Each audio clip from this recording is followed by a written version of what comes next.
Salut. Ça va? Depuis le temps? Ouais.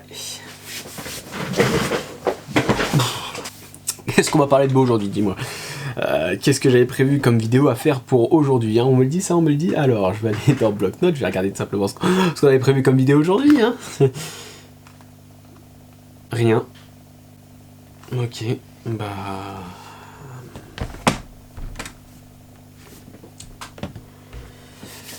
je sais pas quoi faire comme vidéo. C'est génial. Non, plus sérieusement, je sais ce que je vais faire comme type de vidéo, tout simplement. Il y a devant moi mon ordinateur, donc vous ne voyez pas, il est juste ici, mon ordinateur. Et on va tout simplement aller rechercher les nouveautés 2020 qui peuvent être intéressantes dans les parcs d'attractions, et on va en discuter. Et on va savoir si c'est une bonne nouveauté ou pas une bonne nouveauté, justement, pour le parc d'attractions. Alors allez, c'est parti, on va marquer nouveauté 2020 dans les parcs d'attractions. Alors maintenant, préparez-vous, baissez vos harnais, c'est parti. Qu'est-ce que c'est pourri comme intro. Bon, du coup, première attraction où on va parler dans cette vidéo, on va tout simplement aller du côté de Poitiers au Futuroscope, où on va parler du premier roller coaster. Enfin, c'est pas totalement vrai, c'est plutôt le deuxième, parce qu'il faut savoir que le petit Butterfly, qui s'affiche juste ici, est compté comme les coasters. Vous pouvez d'ailleurs sur Coaster Count, il est compté comme les coasters. Donc c'est pas vraiment le premier coaster du Futuroscope, mais on pourrait dire que c'est quand même le premier gros coaster du Futuroscope. Donc du coup, on va parler de lui en premier, au mois de mars prochain, donc au mois de mars 2020, donc c'est le mois prochain, vu qu'à l'heure actuelle où je tourne cette vidéo, on est en février. Le Futuroscope va ouvrir une nouvelle attraction qui s'appelle Objectif Mars, et en gros le but de l'attraction c'est d'aller sur Mars. Non, bien évidemment, parlons un peu plus des termes techniques. Donc elle ouvrira le 28 mars 2020. C'est une attraction qui sera accessible dès 1m10. Il y aura bien évidemment 4 trains sur le parcours avec 12 personnes par train. Là le débit, ça va pas être fou. Hein. C'est une attraction d'en moyenne 55 km/h. Alors je ne sais plus qui est le constructeur, j'hésite tout le temps entre Gerstlauer et Intamin. Alors du coup, pour le constructeur, je vais tout simplement aller voir sur ma tablette, voir ce que me propose bien évidemment Roller Coaster Database. Donc c'est là-dessus où on peut avoir toutes les informations. Donc du coup, je vais aller sur RCDB et je vais marquer Objectif Mars pour voir le constructeur, parce que je me rappelle plus du tout. C'est Intamin. Donc voilà, donc c'est Intamin qui a construit cette nouveauté. Pour un premier gros coaster pour le parc du Futuroscope, je trouve que Intamin est un très bon choix de constructeur, parce que Intamin fait des coasters qui sont déjà très fiables et fait surtout de bons coasters. Alors, je pense que ça doit être un prototype de chez Intamin, parce qu'on n'a jamais eu ce type de wagon chez Intamin, mais je m'attends vraiment à du super good pour le Futuroscope, et bien évidemment pour Intamin, ça va être un beau modèle de publicité pour la marque, ou même pour les riders. C'est assez unique d'avoir cette expérience-là. En plus de ça, il y a l'air d'avoir beaucoup d'effets spéciaux à l'intérieur, et je trouve que c'est un très bon ajout de la part du Futuroscope, et que le Futuroscope va mettre un maximum de publicité, va y mettre un maximum de son potentiel dedans pour justement faire la promotion de cette nouvelle attraction pour le Futuroscope en 2020. La deuxième nouveauté que nous allons parler dans cette vidéo est tout simplement Walibi Rhône-Alpes. Alors Walibi Rhône-Alpes ne pourrait pas de nouvelles attractions pour cette année, mais plutôt la refonte d'une zone. Vous vous souvenez certainement de la zone western qu'il y avait du côté de Mystic Manor, et je dirais plutôt du côté droit du parc quand on rentre dans le parc. Cette zone a été entièrement détruite par le parc pour être refait dans la zone du Mystique, donc c'est une zone un peu, comment dire, New Orleans, qui s'appelle bien évidemment Festival City, et qui va être en raccord avec justement Mystique, le coaster de Gerstlauer qui a ouvert l'année dernière, le Infinity Coaster, qui est un d'ailleurs des meilleurs coasters de France, d'après ce que j'en ai conclu. Je ne l'ai pas testé, je peux pas vous dire, mais d'après ce que j'ai conclu, selon les avis, selon les fans, c'est un des meilleurs coasters de France qu'on peut avoir à Walibi Rhône-Alpes. Déjà, ils avaient mis très fort avec Timber, alors avec Mystique, c'est good. Donc en complément de cette nouvelle zone à Walibi Rhône-Alpes, nous avons bien évidemment une nouvelle attraction qui s'appelle Airboat, donc qui est un flat ride de chez Zamperla, qu'on retrouvait bien évidemment à Coney Island. Donc je vous mets la nouveauté juste ici, voilà, elle ressemble à ça tout simplement. Donc ça a l'air d'être assez marrant comme attraction, ça a l'air d'être assez stylé. J'ai envie de voir ce que ça donne, hein. Vraiment, il faudrait vraiment que j'aille un jour à Walibi Rhône-Alpes, parce que j'ai envie de voir ce que ça donne, très clairement, comme nouvelle attraction. Troisième nouveauté dont nous allons parler dans cette vidéo, c'est tout simplement la nouveauté de Nigloland. Alors Nigloland nous fait une petite pépite cette année. Ils nous feront une petite pépite, c'est un nouveau coaster qu'ils vont ouvrir, donc c'est un coaster de chez Zierer. Un grand 8 familial, comme on le dirait sur nos journaux télévisés français. C'est un coaster de chez Zierer, donc pour la famille, bien évidemment, ce ne sont pas des sensations fortes, hein, mais ça peut rajouter toujours un coaster count en plus pour les coaster fans et les parcs fans, bien évidemment. Donc elle s'appellera Noisette Express, elle ouvrira en avril 2020, elle sera au cœur d'une petite forêt du parc, hein. Il faut savoir que les attractions sur le thème de la nature et sur le thème autour des forêts et compagnie, je kiffe ça, donc c'est une attraction qui peut beaucoup me plaire, et j'aime beaucoup les écureuils. Donc le parcours a été imaginé par Nigloland et réalisé sur mesure, le parc souhaitant maximiser les sensations tout en préservant une accessibilité à un jeune public. L'attraction sera accessible dès 90 cm. Donc l'attraction, on pourrait dire qu'elle est vraiment familiale parce qu'elle sera bien évidemment accessible dès 90 cm et moins d'1,20 m du coup devront être accompagnés. Donc de 90 à 1,20 m c'est accompagné, au-dessus d'1,20 m vous êtes tout seul. Donc vraiment on est vraiment dans le terme familial de l'attraction et en même temps Zero nous fait des belles pépites en termes d'attraction familiale, c'est vrai. Donc moi ce que j'en pense très clairement de cette nouvelle attraction pour Nigloland, je pense que c'est une excellente attraction, c'est une offre en plus, une grosse offre évidemment pour le parc et ça prouve justement que Nigloland n'est pas à la traîne et ne veut pas justement montrer que ce parc meurt.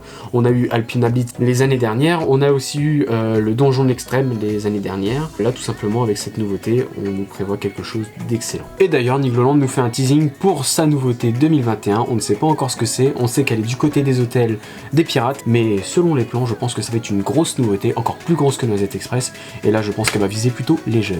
Avant-dernière attraction que je vais présenter bien évidemment dans les nouveautés 2020, on va tout simplement parler d'un parc. Alors bien évidemment cette attraction a fait l'objet de plusieurs vidéos par les youtubeurs parce que c'est une punaise, waouh, c'est une super grosse attraction pour un parc d'attractions, je suis d'accord. Du moins pour ce parc d'attractions c'est le plus gros investissement qu'ils ont fait, donc je vous dis un petit peu les chiffres, 4 millions d'euros pour cette nouvelle attraction pour un tout petit parc de Bretagne. J'ai tout dit, vous avez deviné, c'est Vertica qui ouvre son plus gros coaster et son plus gros investissement depuis l'ouverture de son parc. Donc c'est la Récré des Trois Curés. La Récré des Trois Curés fête ses 30 ans cette année et pour ces 30 ans ils ont décidé de mettre quelque chose, ils ont décidé de marquer le coup en ouvrant bien évidemment Vertica qui est un Gerstlauer Eurofighter. Donc il y a 440 mètres de longueur de parcours, 27 mètres de haut, une drop de 91 degrés et bien évidemment une vitesse de 80 km/h. Donc c'est un modèle custom, je tiens à préciser, c'est un Eurofighter custom. Donc voilà, ça veut dire qu'il est unique au parc et il est en soi unique au monde. En soi les Eurofighters ne sont pas uniques mais son layout est unique, donc il proposera des sensations à lui tout seul, donc c'est vraiment une nouveauté unique pour ce parc. C'est pour ça que c'est un très bel investissement et surtout une excellente attraction pour le parc de la Récré des Trois Curés,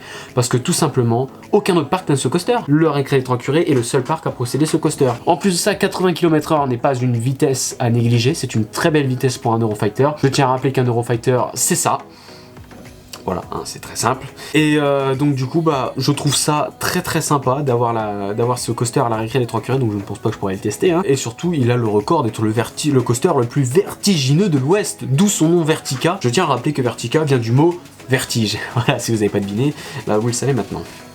Très belle attraction pour la Récré des Trois Curés, ils ont fait un très gros coup et ça va peut-être leur permettre d'aller dans la cour des grands parcs d'attractions de France et d'avoir une petite image au sein des Français. Dernière nouveauté dont nous allons parler dans cette vidéo, nous allons tout simplement bien évidemment parler de la nouveauté 2020 de la mer de sable. Alors la mer de sable nous prévoit une petite pépite, une toute petite nouveauté. En parlant de pépite justement on est dans le thème parce que c'est le thème des cowboys et du coup la mer de sable pour cette année 2020 nous prévoit un mine train. C'est fou, c'est génial, c'est magnifique. Donc du coup pour l'instant on n'a pas encore de photos, on a juste des concept art qui tournent du mine train de la mer de sable. Donc du coup c'est une grosse nouveauté pour le parc d'Ermenonville et c'est bien évidemment le 3e coaster du parc. Il faut savoir qu'à un moment la mer de sable ne tournait que à un seul coaster avec le Tiger Express qui a ouvert en 2013 si je ne dis pas de bêtises. Ça me semble bizarre 2013, il n'y a pas ouvert Attendez, la tablette va nous aider. Tiger Express. Et non, je disais des conneries. Il a ouvert en 2011. Donc voilà, donc Tiger Express qui était une Wild Mouse Mac relocalisée de Walibi Holland, tout simplement parce que c'est les années où la Compagnie des Alpes a racheté les parcs Walibi. Même qu'ils ont racheté un peu en avant, mais il y a eu un peu de trafic d'attraction de Walibi Holland à la mer de sable, on le connaît. Comme par exemple le perroquet qui normalement nous vient aussi tout droit de Walibi Holland. Donc la mer de sable nous propose cette attraction. Donc elle promet d'être une bonne attraction. Elle est bien évidemment localisée dans le fond du parc, là où il y avait la piste de l'Ouest à l'époque. Donc du coup la piste de l'Ouest qui est un parcours avec des chevaux qui font taga, de toute façon vous l'avez dans ma vidéo à la mer de sable, va être relocalisée dans le parc, donc je sais pas où elle est relocalisée, mais voilà. Et du coup le coaster, si vous voulez savoir à quoi il va ressembler, c'est tout simplement un clone de K3 à Plopsaland que j'avais testé dans ma vidéo, et d'ailleurs je vous l'avais dit dans ma vidéo à Plopsaland qu'il y allait avoir le même coaster à la mer de sable en cette année 2020. Donc du coup voilà, je vous ai parlé des nouveautés 2020 qui étaient pour moi le plus intéressant à parler en France, du moins je l'ai pas fait en Europe, j'ai fait en France. Donc j'espère que cette vidéo vous a plu. Si elle vous a plu, bah, lâchez un petit pouce bleu, un petit commentaire, partagez-la et surtout abonnez-vous à la chaîne parce qu'on est bientôt à 1000 abonnés et ça serait pas mal d'avoir les 1000 abonnés en cette année 2020. Ce serait une superbe nouveauté sur la chaîne, ça, d'avoir les 1000 abonnés. Donc du coup voilà, donc j'espère que cette vidéo vous a plu. On a parlé bien évidemment des nouveautés essentielles et j'ai parlé surtout des plus grosses nouveautés et des plus importantes. Donc sur la majorité des parcs, j'y ai fait une vidéo. Alors pas à Nigloland ni à la récré des Trois Curés, mais par exemple pour la mer de sable, bien évidemment aussi pour le Futuroscope. J'y ai déjà fait des vidéos dans ces parcs là, donc ce sont de très bons parcs. Je vous conseille justement d'aller voir ces parcs là et de les faire, hein, parce que ce sont vraiment d'excellents parcs.